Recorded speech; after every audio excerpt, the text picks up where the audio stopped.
भी वीडियो में एक सिंगल सेंटेंस, एक सिंगल वर्ड भी झूठ नहीं है। टेकबर्नर की अनाक वॉच की कंट्रोवर्सी, आखिर रोहित राज का वीडियो क्यों डिलीट हुआ? Let's explain.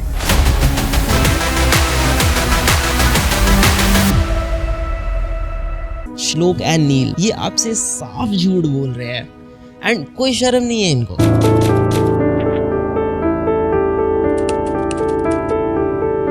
टेकबर्नर जो कि एक इंडियन यूट्यूबर है, 15 नवंबर 2024 को श्लोक अपनी पहली अनाक वॉच लॉन्च करते हैं इंडिया में, और इस वॉच का लोगों को बहुत ही ज्यादा इंतजार था। हम डिसाइड करते हैं अपना पहला टेक प्रोडक्ट बनाने का, जो है एक स्मार्ट वॉच। लेकिन जितनी ऊंची इस घड़ी की हाइप गई, उतनी ही जोर से ये नीचे जमीन पर वापस भी गिरी।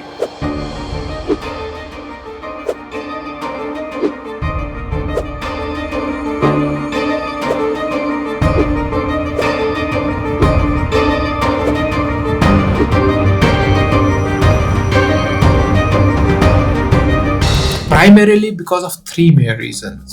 पहला, pursue deceptive marketing या फिर misleading। तो जो टेकबर्नर ने वीडियो में शो किया उसने सारी चीजें डिफेंड करी, और दूसरी चीज तो मुझे ये भी बुरी लग रही है कि टेकबर्नर अपने खुद के प्रोडक्ट को रिव्यू कर रहा है। दूसरा, क्वालिटी कंसर्न, इनएक्यूरेट डेटा और कभी कभी माल फंक्शनिंग कर जाती थी। तो ये बहुत इनएक्यूरेट है। मुझे थोड़ा ये लैगी क्यों लग रहा है, बट या इट इज लैगी।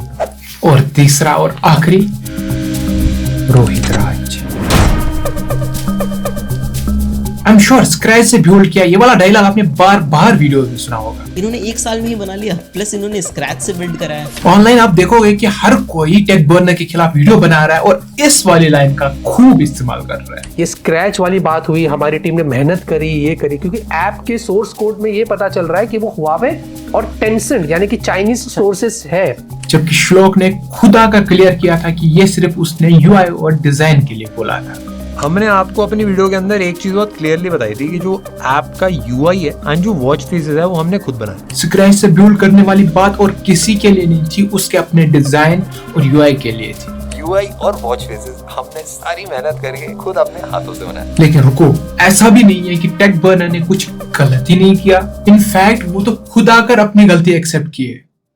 लेकिन क्या तब तक बहुत देर हो चुकी थी? एंड ये एक ऐसी चीज है जो हमको आप लोगों से कम्युनिकेट करनी चाहिए थी। हमने अच्छे से नहीं बताया ट्रैकिंग का क्या सीन है, कैसे कैसे चीजें, एंड इनकम्प्लीट इन्फॉर्मेशन थी। क्वालिटी का लोगों को पहले से इशू आ रहा था, फिर चाहे वो इनएक्यूरेट डेटा हो या इनसफिशिएंट सर्विस।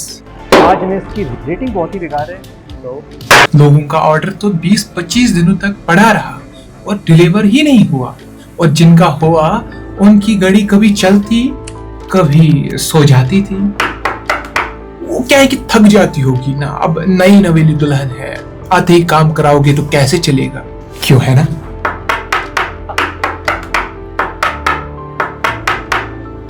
देखो ऑन हो गई। खैर चैलेंजेस अपनी जगह, लेकिन टेकबर्नर ने जब अपनी इस नाक वॉच घड़ी की एक्यूरेसी बताई, तब उसने एप्पल वॉच अल्ट्रा के साथ उसका कंपेयर किया, जो कि अल्टीमेटली उसके डाउनफॉल का कारण भी बना। इसकी जो हार्ट रेट ट्रैकिंग है वो एप्पल वॉच अल्ट्रा से कंपेरेबल है, मतलब आप दोनों पे ट्रैक करोगे ऑलमोस्ट सेम ही आएगा। इसकी जो SpO2 ट्रैकिंग है वो भी एप्पल वॉच अल्ट्रा से कंपेरेबल है। ज्यादातर केसेस में आपको एग्जैक्ट ही मिलेगी। स्ट्रेस ट्रैकिंग जो एप्पल वॉच अल्ट्रा में नहीं है वो हमने अलग से ऐड करी है, और जो स्लीप ट्रैकिंग पर एप्पल वॉच अल्ट्रा से कंपेरेबल रहेगी। मैं मानता हूँ कि ये one of the biggest downfall का रीजन था, क्योंकि लोगों ने एक्सपेक्टेशन यहाँ पे रखी थी और प्रोडक्ट उनको यहाँ का मिला है। क्योंकि आप खुद सोचिए कि 7,000 की घड़ी में 70,000 की घड़ी के टेक्नोलॉजी और फीचर्स यूज करना इम्पॉसिबल है। इवन अगर हम माने कि एप्पल अपनी इस घड़ी पर 70,000 की जगह 20-25 हजार ही खर्चा कर रही है, तब भी वो एनाक वॉच के 7,000 के अमाउंट से 4 गुना ज्यादा है। अब इस 7,000 के अमाउंट में भी एनाक वॉच क्या खर्च कर रही होगी टेक्नोलॉजी पर और प्रॉफिट क्या बचा रही होगी, आप खुद ही हिसाब लगा सकते हैं। टोटल मिला के ये टेकबर्नर की बिगेस्ट गलती थी, और वो ये चीज अपने रिसेंट वीडियो में एक्सेप्ट भी कर चुके हैं। हाँ इशू है, हमने आइडेंटिफाई कर लिया एंड इसको हम फिक्स कर रहे हैं। लोगों की एक्सपेक्टेंस एनाक वॉच पर इतनी बढ़ गई, इस तरह से इसकी मार्केटिंग हुई थी कि जब इस वॉच ने डिलीवर नहीं किया तो यही एक्सपेक्टेंस वापस टेक बर्नर और उसकी एनाक वॉच पर बिजली की तरह गिर गई, जिसने सब कुछ जला कर राख कर दिया। लेकिन फिर भी लोग सिर्फ फ्रस्ट्रेट थे।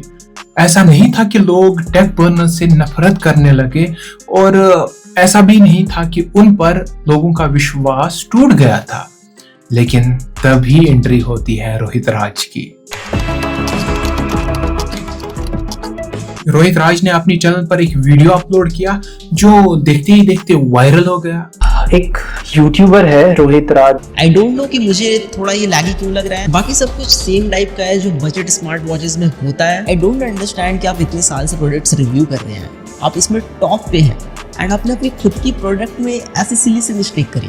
रोहित राज जो कि एक कॉलेज स्टूडेंट है और बहुत ही अच्छा वीडियो एडिटर है, उसने एनाक वॉच के फॉल्ट्स को सबके सामने रख दिया। रोहित राज ने अपने इस वीडियो पर बहुत मेहनत करी थी और रिसर्च भी करी थी, और ये टेक बर्नर खुद मानते हैं। तो हमने जब वो वीडियो देखी थी तब भाई ने टेस्टिंग काफी मेहनत करी थी। जो सिनेमैटिक्स थे, जो इफेक्ट्स थे, सारी चीजें काफी बढ़िया से लगाए थे। बट ये फैक्ट्स को कंपाइल करके जो एक एंड में कंक्लूजन था, हम स्कैमर ये वो एक्यूरेट नहीं था। वीडियो में रोहित राज ने बताया कि कैसे टेक बर्नर ने झूठे क्लेम किए थे उनकी घड़ी के बारे में, जबकि घड़ी ऐसा बिल्कुल परफॉर्म नहीं करती। उन्होंने बताया कि कैसे एप्पल वॉच अल्ट्रा के साथ कंपैरिजन किया, जबकि उसका डेटा बिल्कुल उसके साथ मैच नहीं करता। यहाँ तक कि उन्होंने ये भी कहा कि ना सिर्फ ये गलत डेटा शो करती है, बल्कि बहुत ही ज्यादा अनरिलायबल है। ये आपसे साफ झूठ बोल रहे हैं एंड कोई शर्म नहीं है इनको। उन्होंने सॉफ्टवेयर ग्लिचेस, यूआई के इश्यूज और बहुत ही बुरी सर्विस का भी अपने वीडियो में जिक्र किया।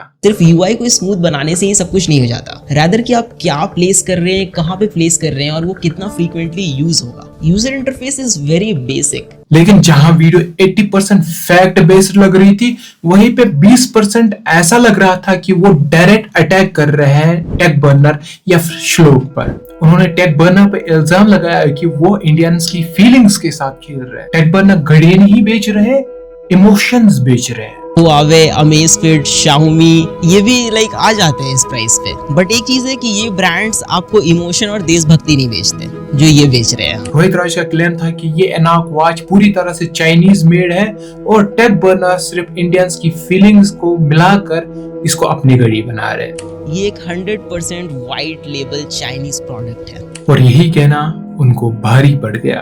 मेरे हिसाब से भाई जब तक एग्जैजुरेटेड रिव्यूज थे कि भाई ये तो प्रोडक्ट बहुत ही बेकार है, ये तो ऐसा है, ये तो वैसा है, तब तक दोस्तों मैं समझता हूँ कि हम सब यूट्यूबर्स हैं, हम सबका काम है ये सारी चीजें करना। बट जब कोई आके हमको स्कैम बोलता है कि हमने इमोशनल मैनिपुलेशन करी है, लोगों के इमोशंस को यूज करके पैसे लूटे हैं, और ये क्वेश्चन नहीं पूछा गया, ये बोला गया कि ये है, ये खाली क्लेम मेरे ऊपर नहीं है, हमारी पूरी जो टीम्स हैं जिन्होंने मेहनत करी है उन सब लोगों के ऊपर एक अटैक है। और मेरे को पर्सनली हमारे लीगल सिस्टम के ऊपर, इंडिया का जो जुडिशियल सिस्टम है उसके ऊपर पूरा विश्वास है। लोगों ने जब रोहित राज का ये 80% फैक्ट बेस्ड वीडियो देखा तो उन्होंने सोचा कि ये पूरा वीडियो ही सही है, और वो सीधा टेक बर्नर के खिलाफ हो गए और उन्होंने समझा कि टेक बर्नर ने उनके साथ स्कैम किया है। जबकि दूसरी तरफ टेक बर्नर या श्लोक अपने आप को बचाने में इतने खो गए कि वो अपनी गलती एक्सेप्ट करने के लिए तैयार ही नहीं थे। एक भी वीडियो में एक सिंगल सेंटेंस, एक सिंगल वर्ड भी झूठ नहीं है। जो बोला है 100% सच बोला है, जो चीजें हुई हैं बस वही दिखाई हैं। ऊपर से उन्होंने रोहित राज का ये वीडियो रिमूव करवाया और उनके खिलाफ लीगल कार्रवाई करने का फैसला किया।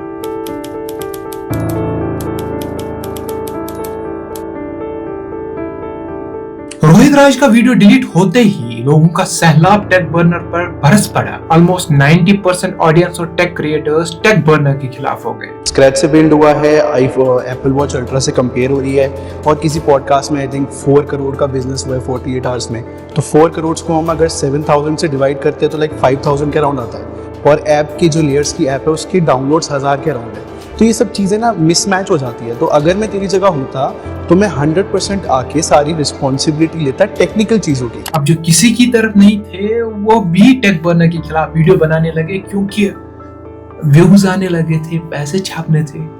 आज में इसकी रेटिंग बहुत ही बेकार है, तो लोगों की सिंपैथी भी बटोरनी थी। मैं तो लोगों के साथ खड़ा हूँ। रही बात टेक बर्नर ने उसको लीगल नोटिस भेजा कि भाई ये वीडियो को टेक डाउन कर दो, कंप्लीटली गलत है। टेक बर्नर को जब ये एहसास हुआ कि सारे लोग उसके खिलाफ हो गए और इवन उसकी अपनी कम्युनिटी, टेक कम्युनिटी भी उसके खिलाफ हो गई, तो वो वापस आए और लोगों से माफी मांगी। उन्होंने धीरे धीरे अपने सारे फॉल्ट्स को एक्सेप्ट कर लिया और लोगों को विश्वास दिया कि वो आगे चलकर इन फॉल्ट्स को दूर करेंगे। उसके लिए अगर आपको कहीं पे भी दिक्कत हुई हो, I am very very sorry and मैं मेक श्योर करूंगा नेक्स्ट टाइम हमसे ये गलतियां ना हो। रोहित राज की वीडियो तो डिलीट हो गई, लेकिन उसको भी वापस वीडियो बनाने के लिए बोला और उसकी हर तरह से वीडियो बनाने में मदद और डेटा प्रोवाइड करने का भी वादा कर दिया। एंड अगर वो फिर से आके वीडियो बनाना चाहते हैं सारी फैक्ट्स के साथ, हम सारी चीज़ें दिखा सकते हैं, वो अगर आप यूज़ करके एक वीडियो बनाना चाहते हो तो हम 100% ओपन है। हमको पता है कि आपने काफ़ी मेहनत से एडिट करी थी, हम आपकी हेल्प करने के लिए रेडी हैं अगर आप फिर से भी वीडियो बनाना चाहते हो। लेकिन अब तक टेक बर्नर के खिलाफ वीडियो बनाना लोगों का काम ही बन गया और हर कोई उसकी घड़ी का मजाक बनाने लगा। वो कहते हैं ना, when we support someone, we support blindly, and when we hate someone, we hate blindly। लेकिन ऐसा नहीं होना चाहिए। एक तरफ जब कुछ लोग जेन्युइन वीडियो बनाकर लोगों को इंफॉर्मेशन प्रोवाइड कर रहे थे, वहीं दूसरी तरफ कुछ लोग व्यूअर्स के चक्कर में इतना गिर गए कि वो हर तरह से बिना किसी इंफॉर्मेशन के, बिना किसी टेक इंफॉर्मेशन के एनाक वॉच की बुराई करने लगे। तो अनफिनिश्ड प्रोडक्ट जो आपने जनता को चिपका दिया ना भाई, थोड़ा सा और वेट कर लेते। अब लोग, जैसे मैंने पहले कहा, या तो एक तरफ या फिर दूसरी तरफ, जहां से भी कोई इंफॉर्मेशन मिल रही थी उस पर विश्वास कर रहे थे और इस तरह से एनाक घड़ी को बैड से वर्स का टाइटल मिला, जैसे कि श्लोक और उसकी टीम ने कोई काम ही नहीं किया था। यहाँ पे मैं एनाक वॉच को डिफेंड नहीं कर रहा, बिल्कुल उसके बहुत सारे फॉल्ट्स हैं, लेकिन एट द सेम टाइम आप कैसे एक्सपेक्ट कर सकते हो कि जब कोई बंदा पहली बार कोई अपना प्रोडक्ट लॉन्च कर रहा है वो 100% सही हो। हालांकि उसने क्लेम्स बहुत बड़े किए थे, फिर भी you never expect someone to be like that perfect. Negativity कितनी भी ऊंची चली जाए, बढ़ जाए, आखिर में सच्चाई की ताकत उसको मिटा ही देती है। और ऐसा ही हुआ टेक बर्नर के साथ। जब टेक बर्नर ने सबके सामने आकर अपनी गलती एक्सेप्ट की और लोगों से माफी मांगी, तो लोगों ने उसको माफ कर दिया और क्रिटिसिज्म करना बंद कर दिया। ये दिखाता है कि लोग आपसे सिर्फ ऑनेस्टी एक्सपेक्ट कर रहे थे, कुछ और नहीं।